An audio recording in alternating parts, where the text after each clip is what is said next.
Бусад шашнууд яаж эхэлсэн бэ? Хэн нэгэнд Бурхны талаар хувийн санаа төрдөг.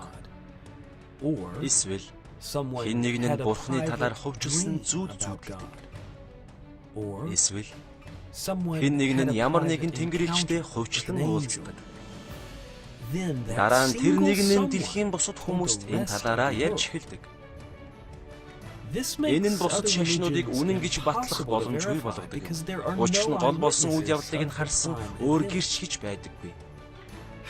Христ итгэл яаж эхэлсэн бэ? Есүс 3 жилийг гайхамшиг үлдэж сургаалаа заахад зарцуулсан юм. Олонний өмнө. Есүс цаазлуулсан юм. Олонний өмнө. Есүс бусдын ладлаа шуулгдсан ч дахин амьж булшнаасаа гарсан юм. Олонний өмнө. Есүс амьд гэдгийг харуулсан юм.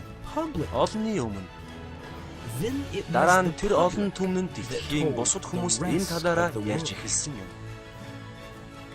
Христ итгэл бол дэлхий дээрх хамгийн их шалгуурыг давсан шашин юм.